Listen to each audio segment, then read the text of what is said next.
Islam bukan hanya sekedar agama yang mengatur ibadah ritual seperti sholat, puasa, dan zakat, tetapi juga merupakan pedoman hidup yang menyeluruh. Islam mengajarkan bagaimana manusia berhubungan dengan Allah, sesama manusia, dan alam semesta. Setiap aspek kehidupan, mulai dari cara berpikir, bekerja, berkeluarga, hingga bermasyarakat, telah diatur dalam ajaran Islam agar manusia dapat hidup dengan penuh keseimbangan dan keberkahan. Sebagai pedoman hidup, Islam memberikan nilai-nilai moral, hukum, dan etika yang menuntun manusia menuju kehidupan yang baik di dunia dan akhirat. Al-Quran sebagai kalamullah dan sunnah Rasulullah SAW menjadi sumber utama yang harus dijadikan pegangan. Dalam keduanya terdapat petunjuk yang jelas tentang bagaimana manusia seharusnya berperilaku dan mengambil keputusan dalam setiap situasi kehidupan.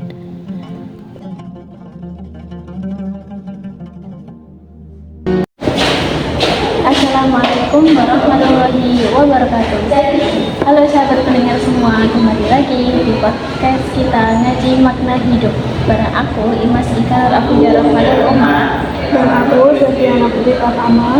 Kali ini kita bakal ngobrol santai tapi berbobot banget tentang hal yang sangat mendasar bagi umat Islam, yaitu agama sebagai pedoman hidup dan bagaimana Islam memandang ilmu pengetahuan dari berbagai dimensi.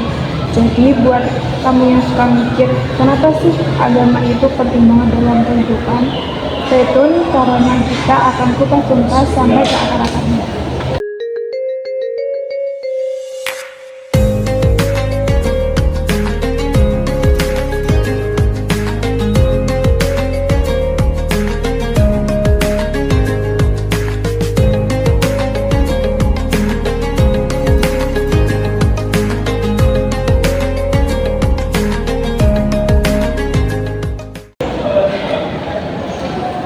Nah, kalau kita bicara soal agama sebagai pedoman hidup, sebenarnya kita lagi bahas sesuatu yang menjadi dasar dari seluruh perilaku manusia.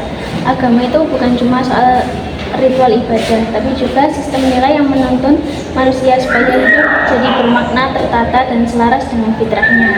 Betul banget, Mas. Dalam Islam, agama disebut juga ad-din, yang artinya jalan hidup atau sistem kehidupan. Jadi, agama bukan hanya mengatur hubungan manusia dengan Tuhan, tapi juga dengan sesama manusia dan juga saudaranya.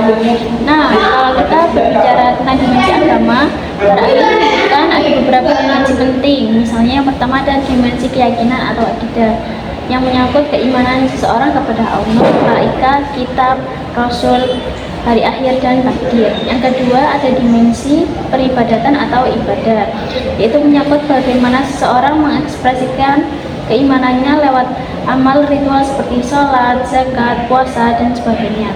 Dan yang ketiga ada dimensi moral atau akhlak, yang jadi cerminan perilaku nyata dari keyakinan dan ibadah tadi. Dan jangan lupa ada juga dimensi sosial. Agama itu tidak hanya urusan pribadi.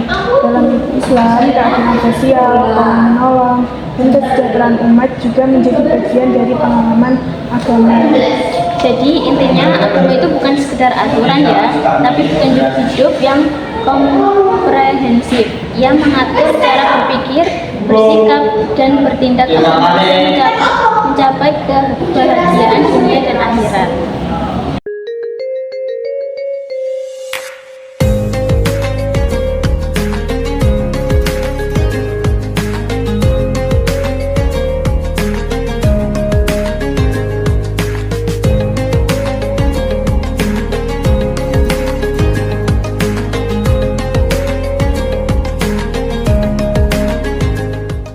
Kita masuk ke topik kedua yang menarik banget, yaitu Islam sebagai ilmu pengetahuan.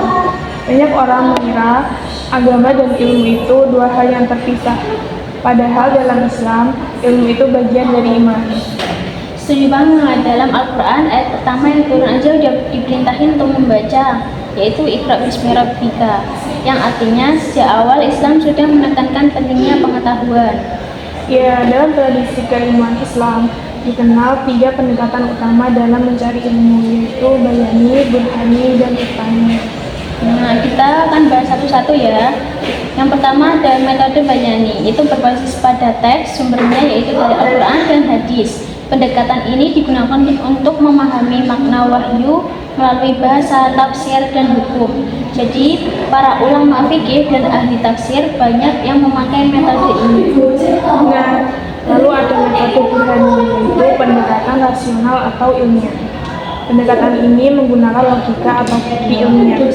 Ini yang dipakai para ilmuwan muslim zaman dulu, seperti Al-Farabi, Ibnu Sina, dan Al-Khwarizmi, yang menjadikan rasio sebagai alat memahami ciptaan Allah. Dan yang terakhir adalah metode ilmani. Nah, ini menarik karena sifatnya intuitif dan spiritual. Irfani berasal dari kata irfan yang artinya pengetahuan batin.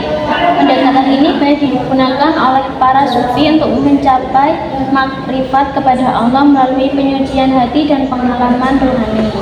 Ya, nah ketiga metode ini saling melengkapi.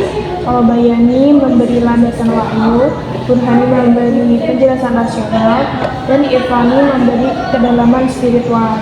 Semua ini membentuk keutuhan cara pandang Islam terhadap ilmu. Makanya dalam Islam ilmu itu nggak netral ya. Ilmu harus mengantarkan manusia makin dekat kepada Allah, bukan malah menjauh dari dirinya.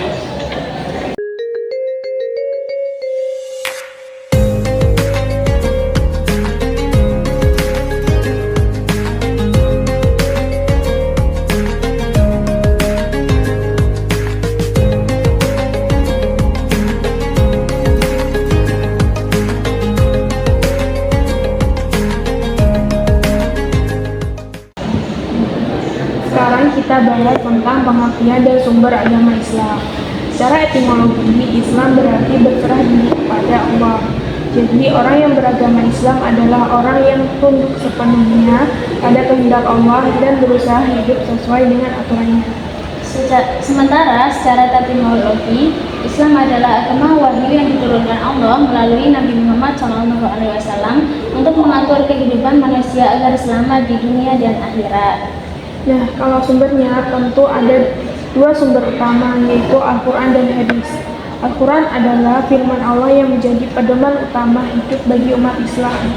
Sedangkan hadis adalah segala ucapan, perbuatan, dan ketetapan Nabi Muhammad SAW yang menjelaskan dan mencontohkan isi Al-Quran. Selain dua sumber itu, ada juga sumber tambahan seperti ijma atau ketetapan para ulama dan qiyas atau analogi hukum yang membantu menjawab persoalan baru yang tidak disebut secara eksplisit dalam Al-Quran atau hadis.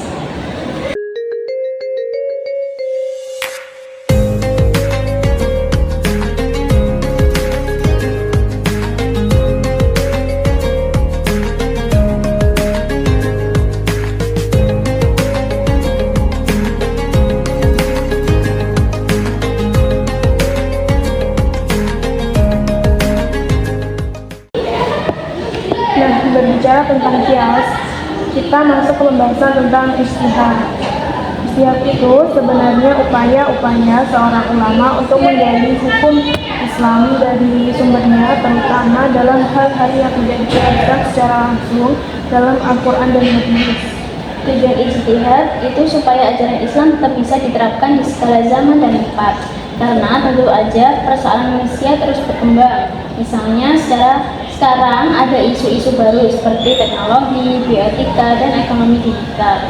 Semua itu perlu pandangan Islam yang relevan. Betul, tapi perlu diingat, ijtihad bukan sembarang menafsirkan. Ada syarat-syarat ketat bagi seseorang untuk melakukan ijtihad, yaitu seseorang harus menguasai bahasa Arab, ilmu tafsir, hadis, usul fikih, dan juga memahami realitas. Jadi ijtihad itu bukan untuk mengganti hukum yang sudah jelas, tapi untuk mengaktualisasikan nilai-nilai Islam dalam konteks kehidupan modern. Dengan ijtihad, Islam selalu segar dan tidak tertinggal zaman.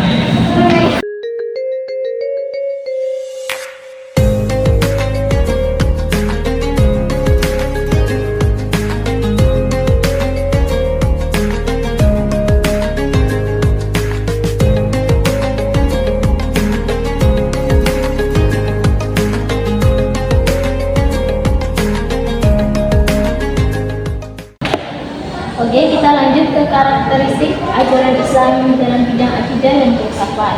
Dalam bidang akidah, Islam menekankan pada tauhid, yaitu keesaan Allah. Inilah fondasi utama seluruh ajaran Islam. Benar. Nah, tauhid itu mengajarkan bahwa tidak ada kekuatan selain Allah.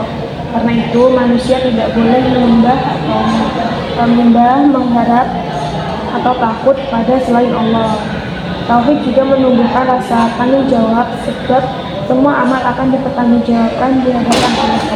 Sementara dalam bidang filsafat, Islam menetapkan akal sebagai alat penting untuk mengenal Tuhan dan memahami ciptaannya. Tapi akal tetap berada di bawah wahyu, jadi akan membantu menafsirkan wahyu, bukan menetapkannya. Itulah yang membuat filsafat Islam bersifat integratif, yaitu menggabungkan antara akal dan iman, logika dan spiritualitas. Hasilnya muncul pemikiran-pemikiran besar dari para filsuf Muslim seperti Al-Ghazali dan Ibnu Rushd.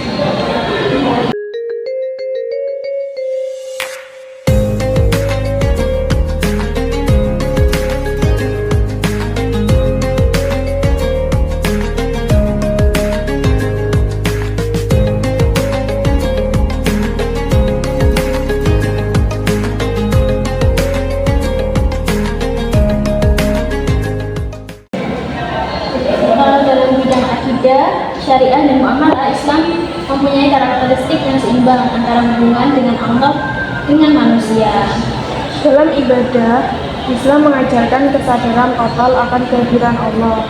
Setiap ibadah punya nilai spiritualitas dan sosial. Misalnya, sholat menumbuhkan disiplin dan kesadaran diri, zakat menumbuhkan solidaritas sosial. Dalam syariah, Islam mengatur aspek hukum kehidupan agar manusia tidak melanggar batas normal dan keadilan. Syariah itu bukan sekedar hukum pidana, tapi juga mencakup ekonomi, lingkungan, dan politik yang adil. Sedangkan dalam muamalah, Islam menekankan etika sosial, seperti kejujuran dalam berdagang, tolong-menolong dalam ekonomi, dan menghormati hak orang lain. Semua diatur agar tercipta masyarakat yang damai dan berkeadilan.